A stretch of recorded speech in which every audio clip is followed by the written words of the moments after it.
अभी तक जो हुआ हुआ, अब आज्ञा से चल लो, अभी परिवर्तन हो जाएगा जीवन का। कितना मन के अनुसार चलोगे, ये बहुत कटिंग करता रहता है। सत मार्ग की कटिंग करके ये असत मार्ग को मिलाकर बैलेंस बनाए रखता है अपना मन, क्योंकि मन मर जाएगा सत मार्ग में। जे भी मन मरा चिदानंद रस में प्रवेश होगा। जीवित मन भगवदानंद का अधिकारी नहीं रहता। जीवित मन अर्थात विषय स्फुरणा वाला तो मरना नहीं चाहता, उपासक मारना भी नहीं चाहता। पर ये बात समझ लो, सब जगह अहिंसा, लेकिन इस जगह हिंसा हमें करनी ही होगी। जो सब जगह अहिंसा धर्म का पालन करते हैं वो इस यहां हिंसा करते हैं, मन को मारते हैं। सब जगह हिंसा करते हैं, जो एक जगह ये अहिंसा व्रत लिए हो कि मन को नहीं मारते, वही दुर्गति को प्राप्त। एक की हिंसा करनी होगी, मन की, मन को मारना होगा। बोले दिखाई नहीं देता किस डंडे से मारे, काहे से मारे। जहर खा ले तो शरीर नष्ट होगा, मन में कोई फर्क नहीं पड़ेगा। एक ही डंडा है जो इसको मार सकता है, नाम। राधा राधा राधा हर समय इसके ऊपर पड़ता है, इसलिए नाम जप करना नहीं चाहता और कुछ भी इससे करवा लो।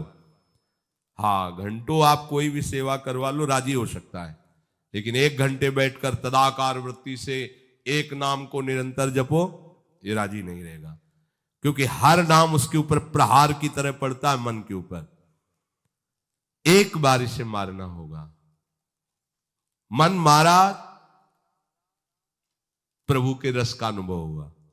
और ये मन मारना नहीं चाहते, जल्दी कोई नहीं मारना चाहते। देखो, एक ही चीज पा रहे हो, रोटी दाल, रोज वही रोटी दाल, थोड़ा तो कुछ मन, ये संसारियों को होता है, हम बाबा जी हैं, हमें इसे मारना है।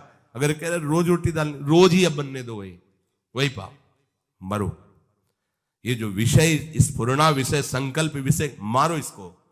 कभी कभी तो मन बदलने के लिए, स्पष्ट देखो शब्द, मन बदलने के लिए कभी कभी हमें मन बदलना है। मन बदले ना, यही तो साधना है। नहीं, कभी कभी मन बदलने के लिए हमें मन बदलना है, शब्द ही देखो ना। कभी कभी मन बदलने के लिए कहीं दान पुण्य तीर्थ यात्रा की भावना से नहीं, पर थोड़ा मन बदल जाए, जैसे हरिद्वार घूम आए, थोड़ा पहाड़ और ऐसे मन बदलना है। मन को हमें बदलना ही नहीं है। तुम्हें मन बदलने के लिए परेशान होना, हमें मन नहीं बदलना, हमें श्री जी वाला मन बनाना है, बस वृंदावन वाला मन बनाना है। नहीं बदलना है इसको हरिद्वार जाके। घर में आ गए तो द्वारका को जाके घर में वास कर रहे हैं। सही बात समझो, इसको एक में लगाओगे तो परेशान कर देगा तुम्हें। एक ही प्रकार का 1 महीने भोजन रखो, घिया की सब्जी, 2 रोटी 4 रोटी। भोजन की बात याद आते ही ऐसे रोमांच होने लगेगा। घिया की सब्जी रोटी, नहीं वो अंदर से नहीं, प्राण पोषण के लिए पाना, चलो पाओ चल के। वो बस इसी बात में रहेगा कि यहां से देखो, हो गई श्रद्धा हमारी, हम भिक्षा कर लेंगे। बिहारी जी के गोसाइयों में दूध भात का वो लेगा, ये यहां तुम रोज घिया रोटी। मन मारना कोई खिलवाड़ नहीं है, खिलवाड़ नहीं है। बोले 2 दिन से अरहर की दाल बन रही, आज थोड़ा बदल के, कुछ बदल के, बस यही बदल की बात को रोकना है। अपने बाबा जी हैं, बदलना नहीं, रोज इसको वही, जो ये कहे कि ये पाना है, वो देना ही नहीं। क्यों? हम तुझसे बार बार प्रार्थना कर रहे हैं कि श्री जी के चरणों की चिंतन वृत्ति बना, बार बार तेरे हाथ जोड़ रहे हैं, तेरी प्रार्थना कर रहे हैं। अहे मन, बहुत जन्म हो गए, तूने मुझे जो कहा मैंने किया, अब इस बार मेरी बात मान ले। श्यामाजू के चरणों, तू नहीं मानता, मैं कैसे तेरे को बदलने का अवसर दूंगा। मेरे कहने से तू नहीं बदल रहा, तो अब मैं बदलने वाला नहीं, तेरे को बदलना पड़ेगा। जिद्दी साधक, निष्ठावान साधक, मन मारिया तन बस में किन्हा, हुआ भरम सब दूर, बाहर से कुछ दिखत ना, ये अंदर चमके नूर।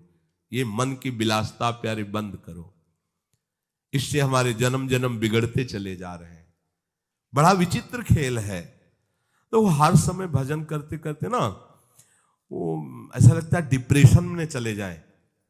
तो 30-40 मिनट के लिए बड़ा फेवरेट प्रोग्राम हमारा है अमुक अमुक, वो देख लिया करें। ये जहर कितना उगल रहा है अंदर से मन, सब बात आपकी मानेंगे, थोड़ी बात हमारी मान लो बस। वो सर्च करके 30-40 मिनट प्रोग्राम देखो, 24 घंटे के लिए उसने अपनी पूरी तैयारी कर ली मन ने। अब वो तुम्हें गिराएगा 24 घंटे, बार बार सीन ला के बार बार। आप बिल्कुल इसको किसी दुश्मन को मारना हो तो पहले उसके बल को नष्ट किया जाता है।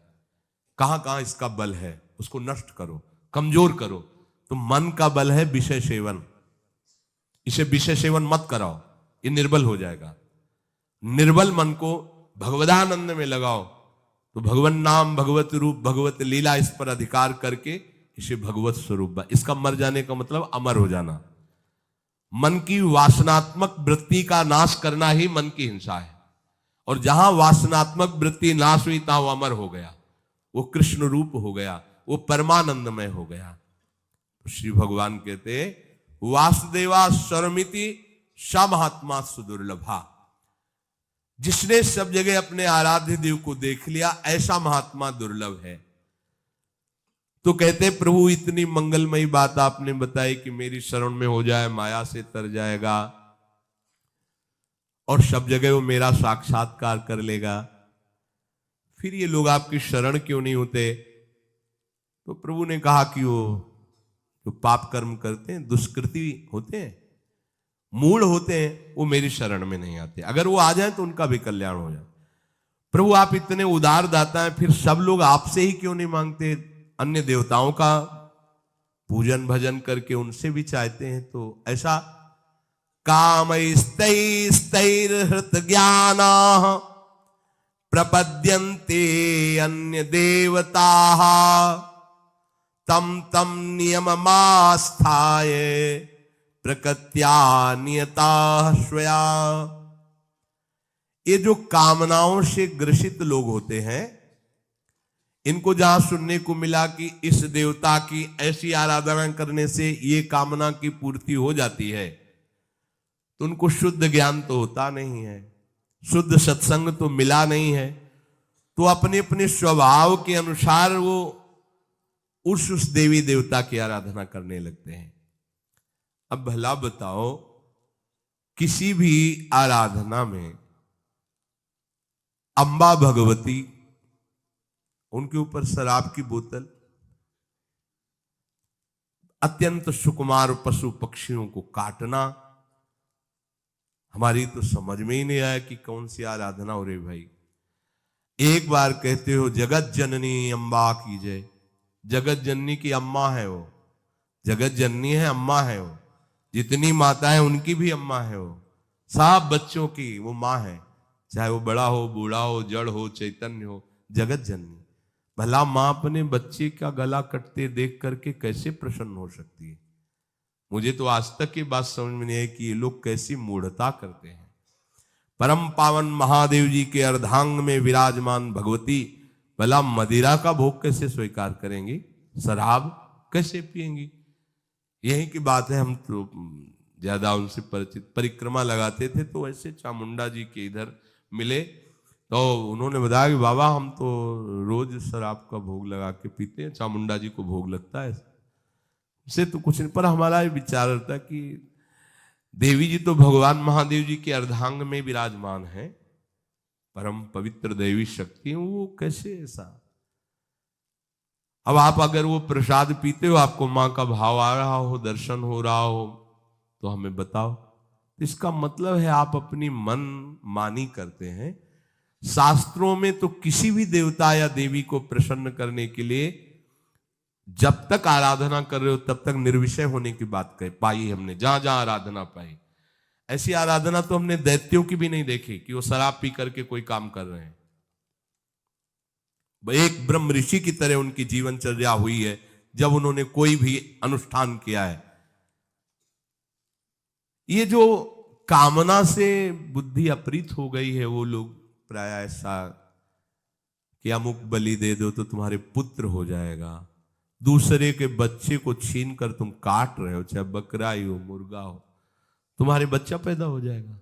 अरे वो अगर बच्चा तुम्हारे प्रारब्ध में नहीं लिखा है ना तो नहीं होगा, अगर होगा भी तो ऐसे कृत्य के कारण वो तुम्हें जीवन में कभी सुख चैन नहीं लेने देगा, कभी तुम्हारी शांति नहीं आने देगा, हर समय तुम्हें अशांत और जलना होगा। अधर्म से किया हुआ जो भी अनुष्ठान है उसका परिणाम विनाशकारी और दुखदायी होता है। भगवान कहते हैं ये ज्ञान इनका अपहरण हो चुका होता है कामना के कारण। ये अपने अपने स्वभाव के अनुसार उस देवता का, उनकी आराधना के नियमों को धारण करते हैं और देवताओं की शरण होकर अपनी अपनी कामनाओं की पूर्ति चाहते हैं, क्योंकि इनका लक्ष्य केवल लोक परलोक की भोग वस्तुएं ही है जो क्षणिक है, कुछ समय के लिए है। भगवत प्राप्ति करना है, विवेक जागरण करके सत्य वस्तु में स्थित होना है, ये कामना की पूर्ति वाले लोग नहीं जान पाते हैं। बढ़िया उपाय पीछे भगवान ने बताया था कि यदि आप कोई कामना भी करते हो और हमारी शरण में आ जाओ, हमेशा कामना की पूर्ति चाहो, पर भगवान की तरफ आने पर देखो एकदम ब्रेक लग जाती कि आप ऐसा ऐसा भोजन नहीं करोगे, ऐसा संग नहीं करोगे, ऐसा, ये सबको बड़ा कठिन लगता है और मनमानी आचरण भी करते रहो और देवता कामना की भी पूर्ति कर देगी, ये मार्ग सरल लगता है। धन संग्रह की कामना, भोग भोगने की कामना, ये दो बातें सबको परेशान किए हुए हैं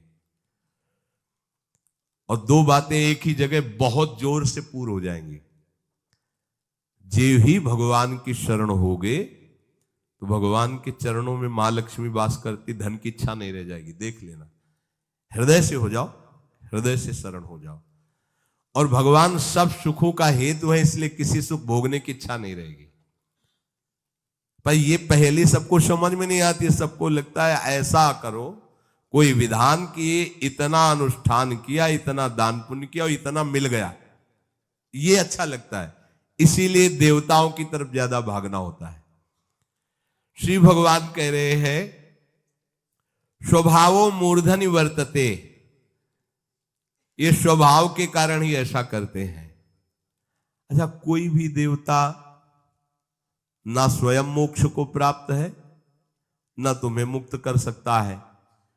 एक छोटी सी शक्ति उसके अंदर है, जैसे गांव के प्रधान की शक्ति एक सीमा में, फिर उसके ऊपर, फिर उसके ऊपर, फिर ऊपर, ऐसे ही है। ये सब छोटी छोटी शक्तियां सब भगवान ने ही दी है, लेकिन वास्तविक कामना की पूर्ति तो केवल श्री हरि से होगी, दूसरे से नहीं होगी। अपने जितने सत्संग सुनते हैं, अपने को अनन्य हो जाना है, कोई भी कामना नहीं रह जाएगी, न जीने की, न धन की, न सुख। ऐसी मस्ती आएगी, मान लो कोई साधना, कोई अनुष्ठान करने की जरूरत नहीं, भगवद आश्रित हो जाओ और नाम जितना बन सके उतना नाम गुनगुनाते रहो, पड़े रहो भरोसे पे। वो चीज मिलेगी जो कहीं किसी साधना से नहीं मिलती। ये जीवन की सार बात आपको बता रहे हैं, आपको जो चाहिए वो मिल जाएगा। बस हमारी प्यारी जो की शरण हो जाओ, जितना बने नाम जपो, अन्य आश्रय रहित हो जाओ, सब ठीक हो जाएगा। ये जो बेचारे कामना से जिनका ज्ञान अपहृत हो गया, वो यहां तक आ ही नहीं पाते, वो उसी में फंसे। अगर कहीं थोड़ा सा पवित्र भाव भी हुआ तो देवताओं का अवलंबन ले लेते हैं और उनसे अपनी कामना की पूर्ति के लिए आराधना करते रहते हैं। ये अमूल्य जीवन जो भगवत प्राप्ति के लिए था, निष्कामता के लिए था, भगवत प्रेम के लिए था, वो ऐसे ही खो देते हैं। संतों की आज्ञा में बहुत कृपा भरी होती है। अगर कोई उनकी आज्ञा का पालन कर ले तो परम कल्याण निश्चित है, परंतु महात्मा की आज्ञा का पालन कोई देहाभिमान रहित ही कर सकता है पूर्णतया, नहीं देहाभिमान आड़े आ जाता है। देवर्षि नारद जी ने भक्ति सूत्र में कहा, महत्संगस्तु दुर्लभो अगम्यो अमोघस्य।